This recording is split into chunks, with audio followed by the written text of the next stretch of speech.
Raise your horns high and let your spirit flow. It's the classic metal wrap-up show. Feel the rush, let the loudness grow. It's the classic metal wrap-up show.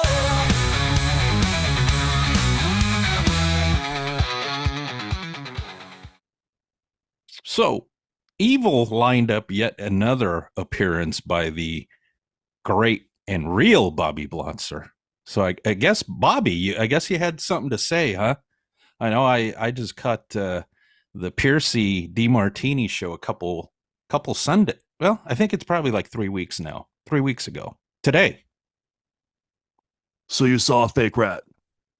Well, they're not calling themselves Rat. It's Piercy DeMartini. Needless to say, they're riding on my coattails, my man.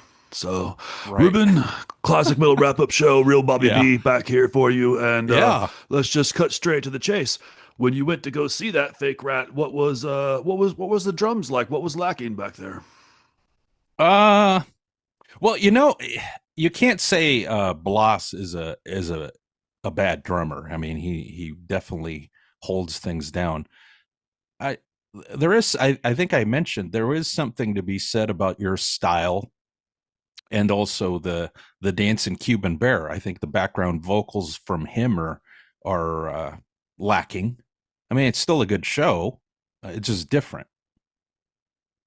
So what you're saying is that that rhythm section is not flying straight, right?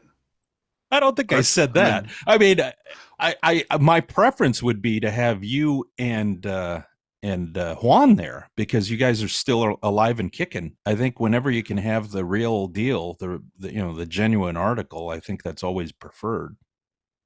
Yeah, who wants a fake guy on the drum throne? I mean, he looks like a chick. I mean, that never happened in rat. I mean, maybe in 1984 or 85 or something, but it's 2025, right? But you gotta hand it to him. I mean, the guy still looks about the same age he was when that Slaughter album, the Stick It To You, came out. I mean, he looks exactly the same. Plays well. I mean, I've seen him with Slaughter. Now I've seen him with Piercy and DeMartini, and he's still a damn fine drummer. Just different for a chick band like Slaughter, of course. I mean, it's not Rat, is my point. And eventually, when we enter the legal dance floor, this sham will come to a halt as all these sham rats continue to spark up here or there for a couple of years and then fade away. But one thing remains the same: is there's only one man who can hit the snare drum, rat-tat-tat on the snare drum, pepper the hi-hat, the ride cymbal just right, and that's the man who laid down when you go back and you listen to those Rat albums, you hear the drums and it just brings a smile to your face, because that's what I bring to the table. So, sure. So my problem with this is not so much and for the record, Bloss is like 10 or 15 years younger than me. I cut my teeth with Don Dokken in 76. Bloss was in diapers. That's right. Yeah. So let's just be straight. So of course he should look fit. I mean, if I was 15 years younger, I might be a little more slim and trim myself, my man. But he's not flying straight because he's trying to pretend that he's Bobby B. Right. That's the bottom line. So, and then yes, I've had my war with Crucifer in the past, but I can definitely say that the man can sing. He can dance and sing very well. Right. He can. And in the videos I see, Steven and Candyman are up there with this guy who looks like a statue on bass guitar. No offense to the guy, but he's just a statue. He's just standing there and solid as a rock, maybe, but also not going to move anywhere like a rock. So, I mean, what kind of show is that? So, just saying. So, if you had to rate this, though, I mean, out of like a 1 to 10, 10 being the best Rat concert you ever saw, and 1 being, I don't know, the worst Rat concert you ever saw, whatever that might be. You can decide. But that would have been. How do you feel? That would have been the Jizzy Pearl lineup, I think. That because I did see that. It's a rough period for sure. Yeah. You're saying me give this a rating 1 to 10, the Piercy DeMartini. Absolutely. I would say a solid 8. I mean, they're still pulling off a pretty good show.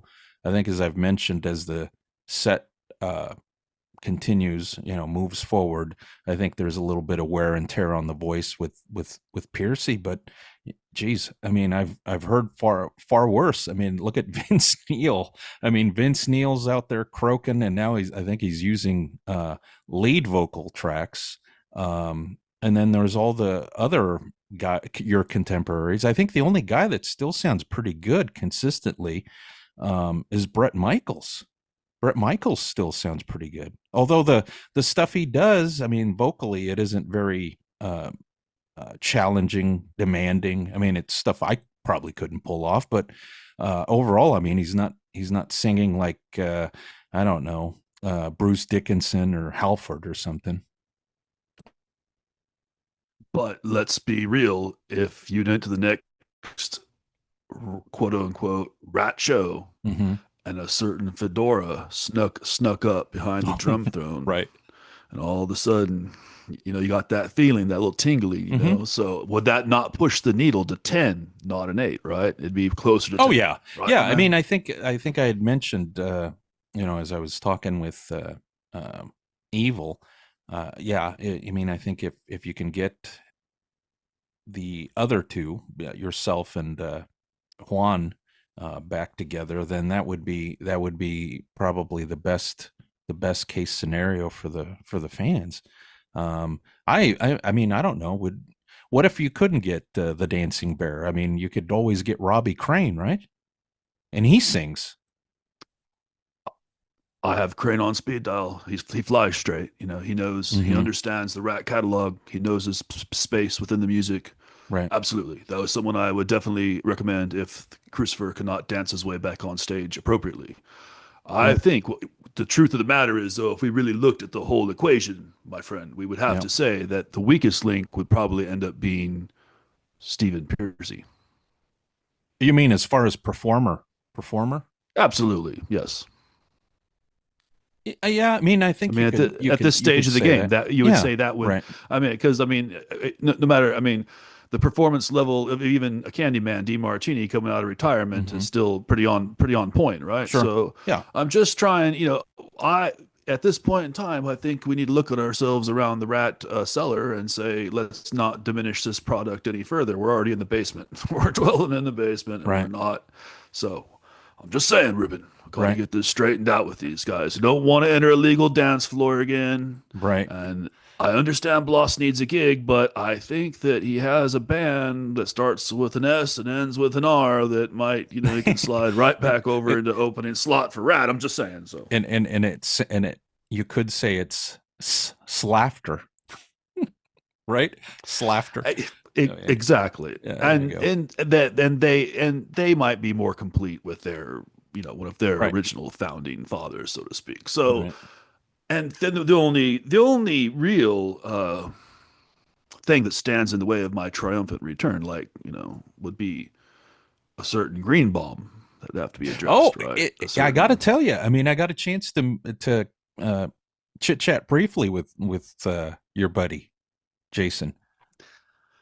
Well, chit chat hopefully it was pleasant, because he was pleasant.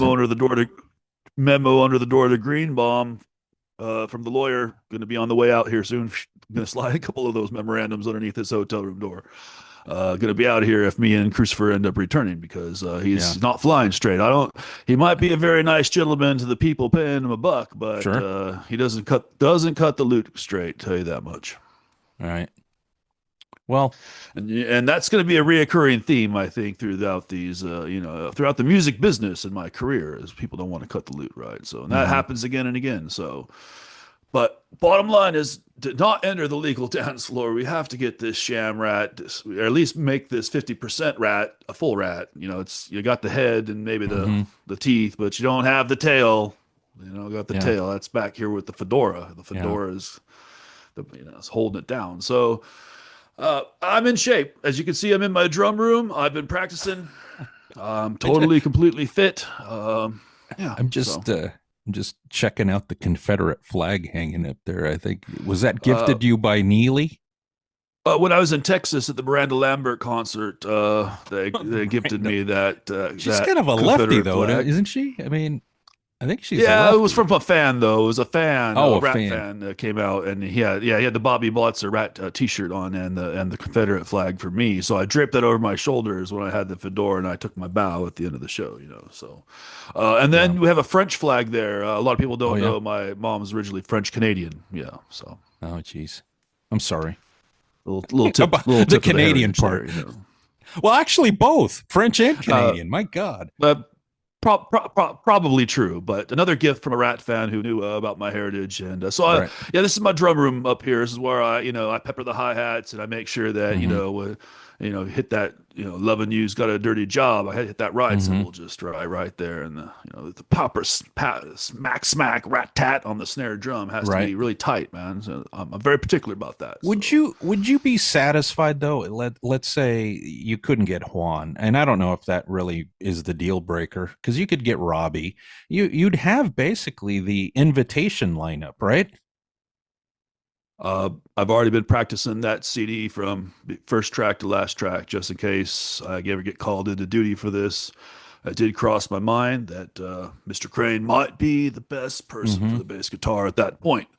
But Eat Me Up Alive. Yeah, there's a lot. Again, probably 4 or 5 songs we could bust Mm-hmm. off that album right there if we want to No dive into our kidding. catalog. But we don't want to disappoint the fans. There's other deep album tracks and other albums. The set list I saw on the internet, my friend, when I was drinking a cold beverage out by my Yeah. pool, twiddling Right. my toes, Right. I looked at the set list.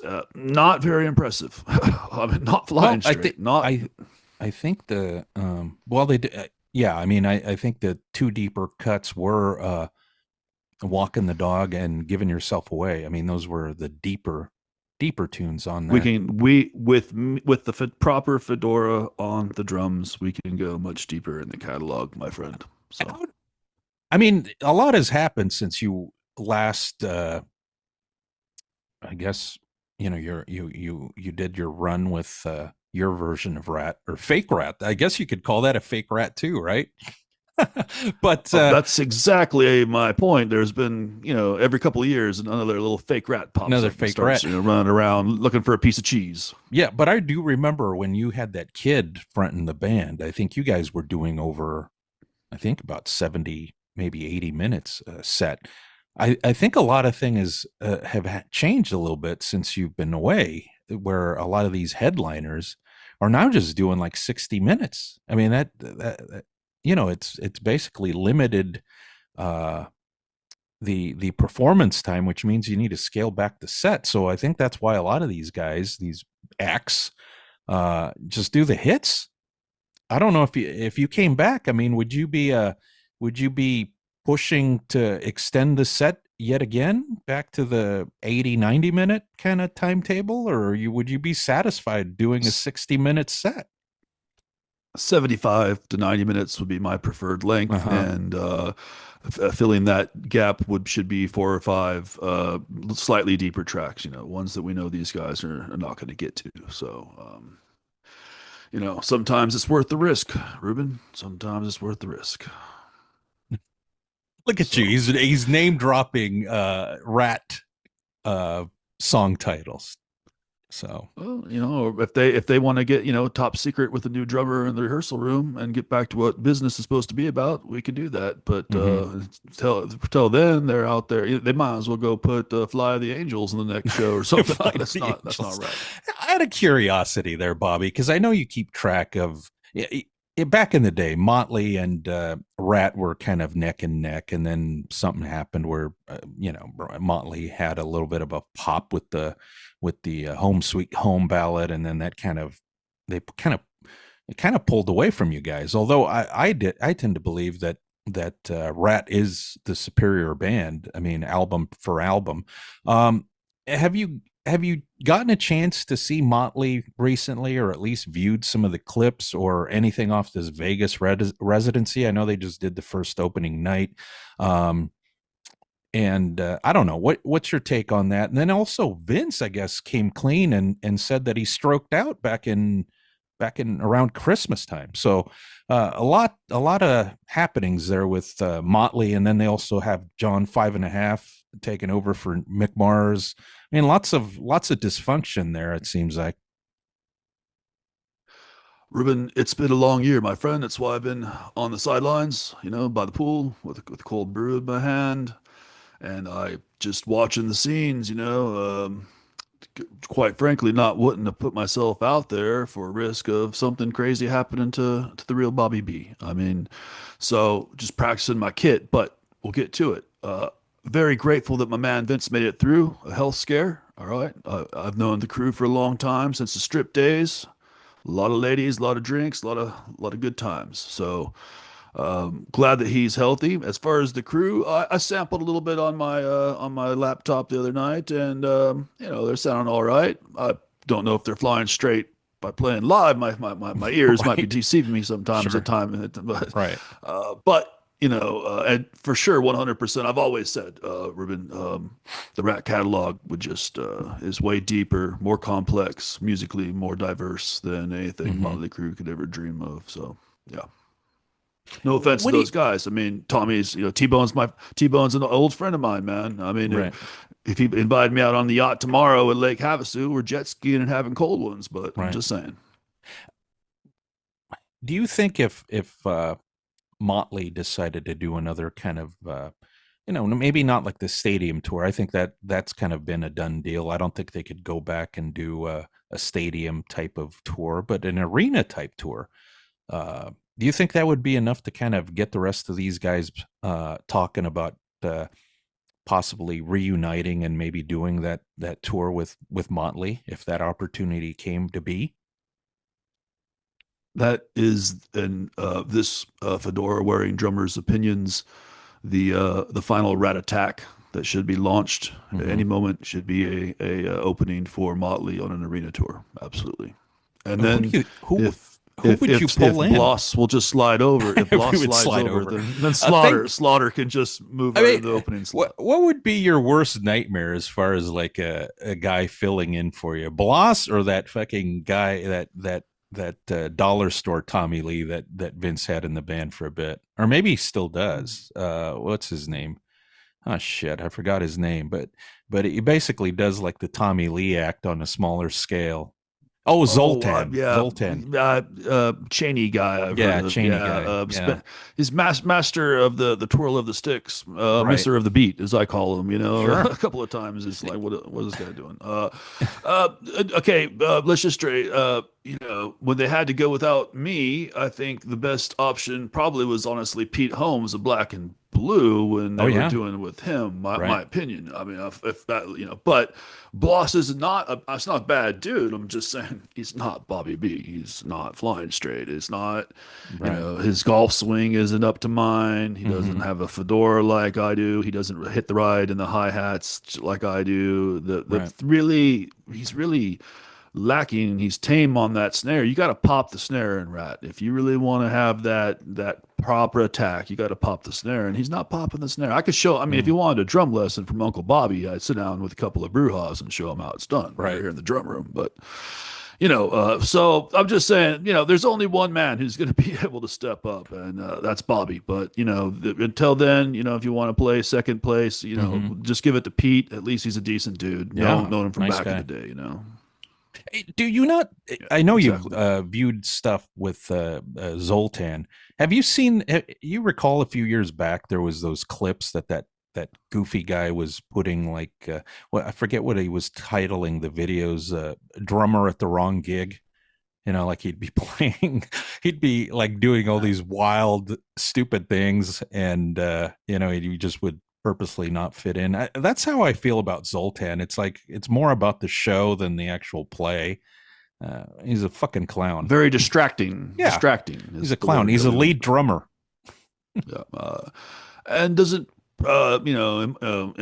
yes, Tommy is a showman, but Tommy doesn't take over the whole song. And Right. sometimes you can't help with your eyes when you're watching that Vince band with this guy flipping around and doing somersaults and smacking his dick on the snares. I don't know what that Yeah, guy's doing, bro. It's crazy. whatever. It's crazy. Yeah, I don't know. I don't I know don't that he know. does That that, guy's but I not would not be again surprised. not but he's not flying straight. That's the bottom line, right? Not That's flying true. straight. That's So, true. and so just stick to the crew if I was Vince, and if he's had the hell scare, why have time for second place? Just go right to the big act, hit the road with Rat and Slaughter as the opener. Arenas, here we come. Maybe some amphitheaters in the summer, some outdoor sheds in the summer or something. So you never know. Who would be the opening band there? Do you think you guys, if that were to happen, best to get somebody new to the scene, or bring in somebody that's kind of a contemporary from the 80s or something? Well, you could keep it retro, again, like no offense to these new bucks, but they got their own tours. You go put the honeys and the struts and the flim flams and the wigwags over there on the whatever stage. Okay, right here we should just probably keep it 80 Sunset Strip style. That's my opinion, but so. Like I said, Slaughter wouldn't be a bad opening band. They could go even more old school and get a Vixen or something like that out there. You might want to get a Quiet Riot. Maybe Jizzy and Rudy and the boys want to open the arena tour. Who knows? If the numbers were right, I'm a businessman first, Ruben. Business. You need the lawyers. Make sure everybody's flying straight. Don't end up on the legal dance floor. Contracts got to be signed. Right. Have you had any contact with the Dancing Bear at all? Through lawyers to ensure that we're getting our rightful cut from DeMartini and Piercy's unlawful usage of our name and likeness on all their promotional materials and everything. The reason why there's no Rat logo on stage is because me and One said that's not happening. So, but I should probably make mention. There's that new kid, Nate Peck with Firehouse. I saw some video. I would have Firehouse open the arena tour, and then maybe a Quiet Riot, and then a Rat, and then a crew, and that would put enough butts in the seats, I think, to make the whole thing happen properly. So right. So at this point in time, it's just a matter of some legal wrangling, and the Candyman's got to step up. We got a couple extra Snickers in them back pockets there, boy. Then we're gonna get this Rat thing on stage and do this properly. Then there'll be a proper Rat logo behind the drum set where the fedora will be. Right. So, yeah. And then instead of an 8, you'll come on this show and you'll say that was a 9. 10. It was a 10. Yeah. Or 9.8 at least, or 9.8. something is what we're striving for. There you go. Well, a couple of points might be off if Sepp is having a hard night with the monitors or something. He occasionally gets that whiny whine instead of actually, singing like. Right. So that this can have, monitor mix, when you got Dawkins monitor guy in the house, fuck, you're screwed. So is it really the monitor guy? I mean, come on. No, the donkey has his, that's an old trick of the trade I learned from him in 76, 77. Show doesn't go well, blame it on the monitor guy. No one knows who the monitor guy is. Well, yeah, and or blame it on the guitar player. He used to pin a lot of shit on Lynch, right? That's the second in command. If this monitor guy can't be found, you point to the lead guitar player and just kind of raise your hands in the air like I don't know what's happening. It's just kind of how that works. But no one ever knows who the sound monitor guy on stage is, and so they can rarely pin it. It's not, no one can stone him or anything. So right. Okay. Well, thanks for checking in. Hopefully, we're gonna get this real Rat back out, on the road in 2026 was my aim. That's why I've been in the room practicing. So sure. Yeah. And if it's not Motley, I mean, would you be opposed to doing something with Poison? Because it sounds like Poison's going to be reuniting for I guess a 40th anniversary tour next year. I know of no bad blood between us and the Poison boys. So if that's what they need to do to help put the kids' butts in the seats, so to speak, and wave that final Rat flag around the country one last time, Bobby B's on the snare, ready to go. Fedora in hand on heart. Take a bow, Ruben. Take a bow. There you go. For the red, white, and blue. Maybe we'll have a red, white, and blue with a Rat logo somewhere over there. There you go. Blue. Yeah, that would be good. So yeah. All right. Well, thanks for having me on, and shout out to the Wrap Up Show. Everybody's flying straight out there. Take care of yourselves and each other in this day and age in America. And Bobby B will be here in the drum room practicing away, ready to launch as soon as that other chick slides out off my throne. It's out of my way. Right. Okay. Well, all right. Nice. Good talking to you, Ruben. Okay. We'll see you. Bobby B out. Yep. Raise your horns high.